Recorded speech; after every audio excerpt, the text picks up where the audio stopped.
দুর্নীতি রন্ধে রন্ধে মানে day by day ব্যাপক আকারে ধারণ করছে। ফুটপাত থেকে নিয়ে সেই ইন্ডাস্ট্রিয়ালিস্ট, একজন ইন্ডাস্ট্রির মালিক, সে ঠিক মতো অফিস করতে পারে না চাঁদাবাজদের ভয়ে, ঠিক মতো অফিস করতে পারে না। ওই একজনের পর একজন যাচ্ছে যে আপনি 10 লক্ষ টাকা দিতে হবে, আমি এই জিনিসটা করবো, আরেকটা পার্টি যাচ্ছে এই করব, 20 লক্ষ টাকা দিতে হবে। তো কাজী চাঁদাবাজ, দুর্নীতি, সন্ত্রাস এইগুলো যেন চিরতরে বন্ধ হয়ে যায়, এই জিনিসগুলো আমাদের সবাইকে সম্মিলিতভাবে মানে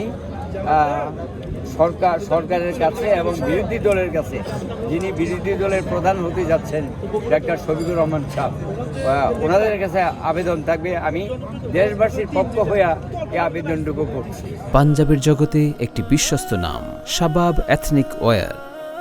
আমরা মানে এই 5 বছর আমরা একে অপরের সাথে মানে অঙ্গাঙ্গিভাবে মানে কোনো ভেদাভেদ না রেখে সবাই মানে সবার দুঃখ মোচন করার জন্য একে অপরের সাথে সব সমস্যার সমাধান করা উচিত বলে আমি মনে করি। আমি খুবই খারাপ দৃষ্টিতে দেখছি, এটা কিন্তু হওয়া মোটেও ঠিক হচ্ছে না।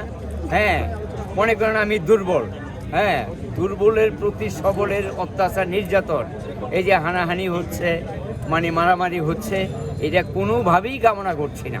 এটা আমাদের মধ্যে থাকা মোটেও উচিত না। তো এটা যেভাবেই হোক মানে তারেক রহমানকে এবং বিরোধী দলের নেতা তারা সবাই সম্মিলিতভাবে এগুলো বন্ধ করতে হবে। এগুলো বন্ধ না করলে আমাদের মধ্যে শান্তি আসবে না।